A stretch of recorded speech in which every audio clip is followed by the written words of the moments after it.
Hey guys, Wayback Rewind here. I've teased this in a couple of shorts. Today I'm going to do a long form video on my Canon A series and L series camcorders. These camcorders were very revolutionary. First one came out in 1989. No one had ever seen a camcorder like this. They were very special to me. I've had this since 1991. Here we're going to see what makes these cameras special here on Wayback Rewind.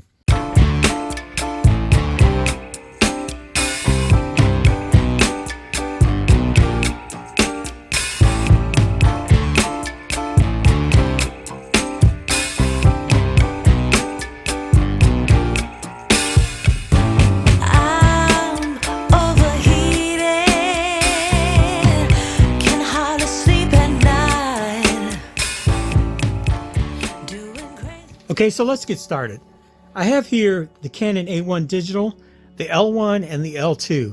I've seen a couple of reviews on the L series cameras. Most of them are by people who just have some vague recollection of this camera, don't really understand what it is. They look back on it kind of fondly perhaps, or maybe just don't really understand it. This A1 Digital here, this was my personal camera. I bought this in 1991. This is the camera I took with me on my honeymoon. This is the camera I recorded the birth of my child. So I have some very fond memories of this camera. This camera is the first small camcorder that I bought. Prior to this, I owned a couple of full-size VHS. This camera has a very unique design. Nothing like it has come before or since, other than the mirrorless cameras that we have today that are basically still cameras with video capability. In 1989, Canon came out with the Hi8 format. Canon was one of the pioneers of the Hi8 format. The Canon A1 was the first in 1989 to come out with a Hi8 camera.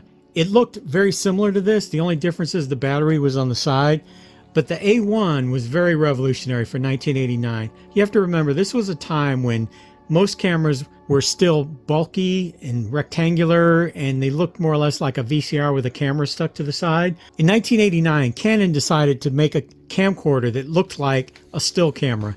I love how it has this little pentagon right here that almost looks like an SLR, where you could hold this camera like a standard camcorder, and you have the go button here, and you have the zoom buttons here. Canon came out with what they called the dual grip, where you could hold it like this, and there's your go button, there's your zoom button, and my favorite part of this whole thing ergonomically is this little scallop here, where that literally fits right into your hand, and then you can work the zoom lever with your thumb, or you can work the focus lever with your hand, and you could literally manipulate this camera like it was a still camera. There's no screen. 1991, when this camera came out, there was literally no screen. Canon produced 5 cameras in this line. From 1989, they came out with the A1. A year later, they came out with the A1 Mark II, which looked very similar, but had some internal improvements. I was all set to buy the A1 Mark II, when not even 6 months later, they came out with the A1 Digital. Now, digital is a little bit of a misnomer. This camera is from top to bottom an analog camera. It has analog inputs, it has analog outputs. There is no digital input, there's no digital output, there's no USB, there's no FireWire. From end to end, this is an analog camera. Digital refers to digital signal processing. Internally, this camera has some features which were unique for an analog camera in 1991. It could do a close-up, which was literally a 2x digital zoom. It could do freeze frame, art freeze, gain up, which is something that's very common today on cameras, but back then this was revolutionary to be able to do gain up. It could shoot almost in complete darkness, but without using night vision. And then overlap. This little innocuous button right here gave you a lot of power. Now, you've heard me say here on Wayback Rewind, do not use the in-camera effects, do everything in post. Well, that's true today in 2023. In 1991, we had very, very limited capability to do special effects after the fact. And something like an overlap, we would just call an A-B transition today. But in 1991, to do an overlap was very, very difficult. It required 3 machines, an edit controller, a mixer, and all sorts of synchronization to get that whole effect to come off. And something as simple as an A-B roll is what we used to call it back then. Most consumers, even high-level amateurs, were not able to put together enough equipment to do an A-B roll. I never had such a setup back then. What overlap could do, when you hit stop, it would store the last frame in digital memory, and then when you went to record again, it would do a dissolve between that stored frame and the live video coming in. If you were shooting something that did not have a lot of motion, it would be a very convincing A-B transition. I'll demonstrate that a little bit later. I will tell you that this camera does not work. This camera broke twice. Twice I had it fixed. In 1994, I used this camera to shoot my sister's wedding. I had to have it fixed before that. The tracking was off a little bit. And then towards the late 90s, there was a problem with a lot of cameras of that era where the capacitors started leaking and then the cameras just stopped working. I took this into a small independent shop. The technician must have replaced 100 capacitors and brought this camera back to life. I used this camera to record the birth of my child in the late 90s, and that's probably about the last time it worked. Shortly after that, the capacitors all leaked out again, or the ones that hadn't been replaced leaked, and this camera no longer would even turn on. I love the ergonomics of this camera. 99% of the times I would hold it in the camera view like this. What I found in the 90s, and what is still true today, when you walk up to someone holding a camera like a still camera, they tend to not get really nervous. They think, okay, you're just taking a picture of me. You know, no, I'm shooting video, blah, blah, blah. I'm going to talk to you and interview you. But people tend to get more relaxed. Back then, if you were holding a gigantic full-sized VHS, it was not quite the same effect. So you have to try to imagine yourself in 1991, where full-sized VHS cameras are still all the rage. A full-size VHS camera today, it literally looks like a rectangular VCR with a camera stuck to the side. And that was the ergonomics. You had to rest it on your shoulder, and you had to grip it with your right hand through the camera loop, because that was the only way to hold this thing. There was no such thing as a dual grip. You had to put your hand in there, you had to rest it on your shoulder, and that's what a full-size VHS was, ergonomically. 1989, when the A1 came out, when Canon's A1 came out, we were only a couple of years removed from this GRC7U. This camera literally looks like a rectangular VCR with a camera stuck to the side of it. That's what a camcorder looked like in the minds of most people. You only had one grip. You had to put it here. You had to hold it like this. And you have a rectangular VCR with a camera stuck to it. That's what a camcorder was in the late 80s and the early 90s. You almost never find these working. You could buy probably a dozen of them untested, and there probably none of them will work. So I set out to buy a slightly newer one. The L1 came out about 6 months after the A1 Digital. The L1 is based on the A1 Digital. On the surface, the L1 and the A1 Digital look a little bit different, but actually these are virtually identical, other than the fact that the L1 has a removable lens. Other than the removable lens, these two cameras are virtually identical. If I start moving these around, you start to see how they are literally the same camera. I mean, they have the same basic layout, the same basic controls, the same grip. These are, for all intents and purposes, the same camera. The only difference is with the L1, they moved the battery back to the side like the original A1 and the A1 Mark II. They probably went back and dug out the molds and used the old A1 mold, is what it looks like to me, because they got rid of all of these extra buttons here on the bottom for all the digital effects. And on this camera, every single one of those same digital effects are triggered through one button. It's more of a menu-driven system. You might call it a little bit more modern. I loved having dedicated buttons, but there is no menu anywhere. Everything you want to do, you just do it. This camera, they took a little bit of a step away from dedicated buttons. Like I said, every one of those same digital effects that this camera has, the L1 has it as well, but you trigger it through an individual button that you look through the viewfinder and you select the effect you want, and then you hit this and say select, and then there's another button to turn it off. But other than that, every single function that's on the A1 Digital is on the L1. Since this camera is a little bit newer, I went out to try to find an L1 that worked, and I came up empty. I bought two of these, neither one of them worked.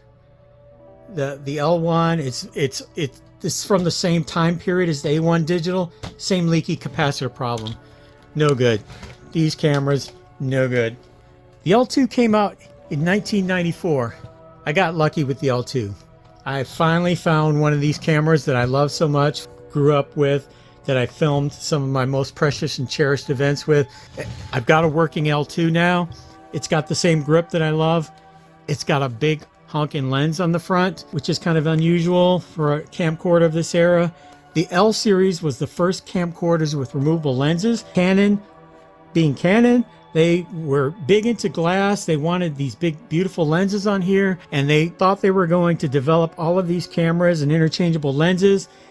That really didn't happen. The L2 was kind of the end of the line. This, unfortunately, did not go on to become the standard camcorder design. Canon went away from this with the XL1 and Mini DV. This was the last Hi8 camera they built. They did not continue on into the Digital 8. Canon just abandoned 8mm after this camera, went into DV, and went to a different camera design altogether. So this camera is not looked back on fondly so much by modern eyes. Modern eyes look at this camera as kind of a weird oddity. This was the state of the art for 1994.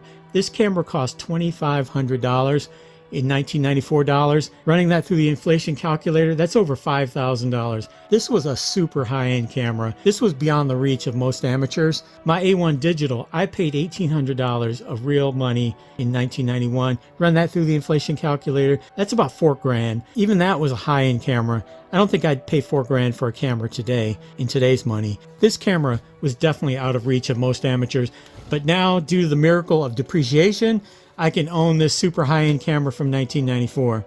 Okay, enough talk. Let's turn this on, see what happens. This is a Canon Hi8 tape.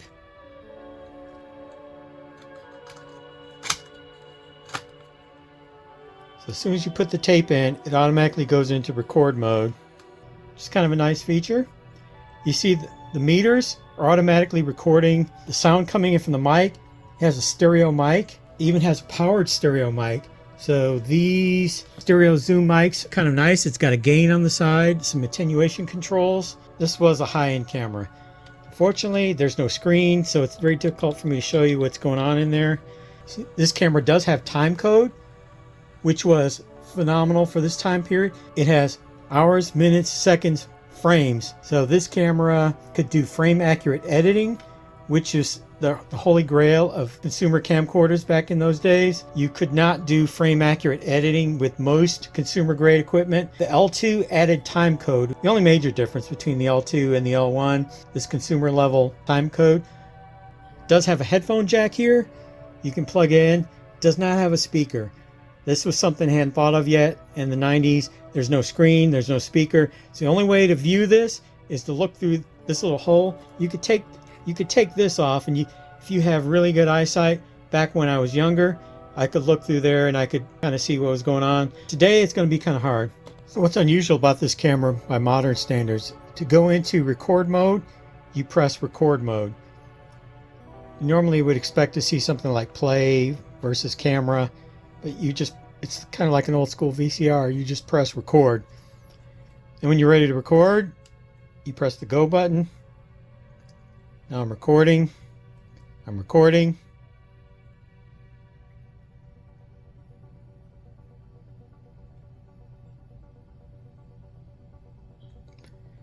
Time code was appended on to the earlier recording. So this tape has 7 minutes. And my battery just died. Nice thing about this camera, full-size RCA ports. Back when cameras had full-size RCA ports, I can run this directly into my monitor. You can see on the full-size screen what I'm looking at, because it's almost impossible to see through this little viewfinder. I can play back what I just recorded.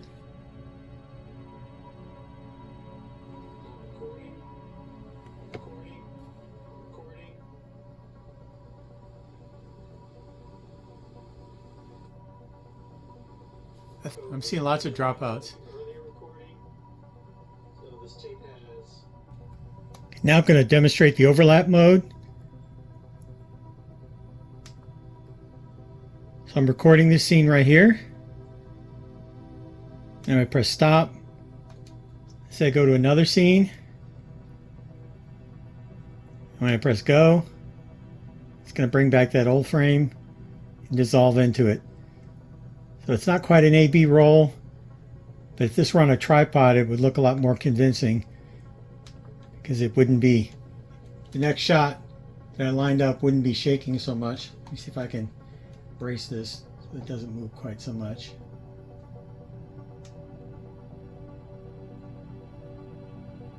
A little more convincing. And that's the overlap feature that the digital signal processing allows.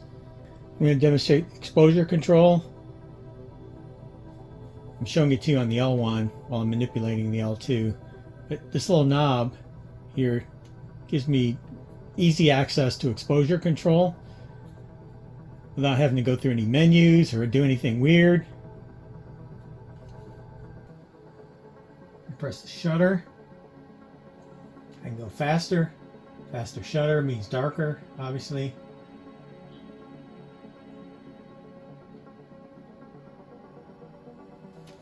This is slow speed shutter at 1/8. It gives you this dreamy effect.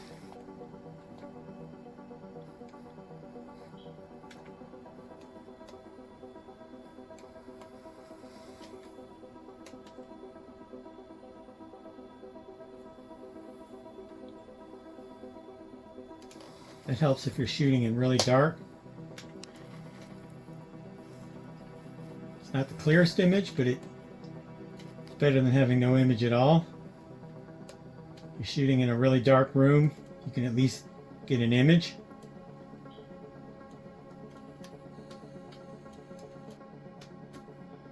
In terms of features, the L2 is a high-end professional camera.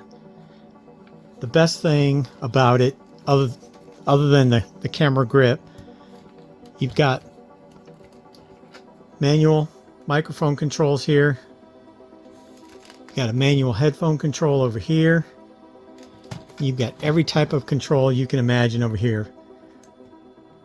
Push for autofocus, auto manual, shutter, exposure, auto manual, exposure control, +1, -1 here. And then, of course, the signature feature of this camera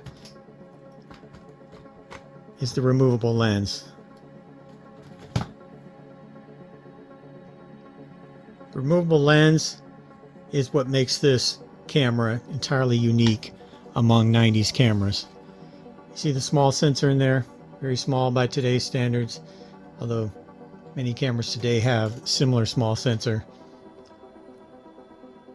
Canon envisioned a whole line of these lenses and cameras, all working interchangeably. It turns out the L2 was the last of its kind to have this lens. The XL1 that came out after this used a completely different lens that's not interchangeable. So this was it for the L series.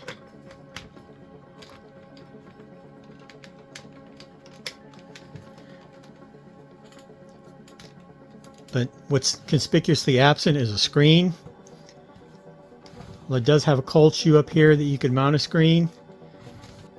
It does have the full-size RCA jacks. This would make a great tapeless camera. I'm going to take this camera outside and do some test footage for you so you can see it in some bright outdoor light. And then that will wrap it up.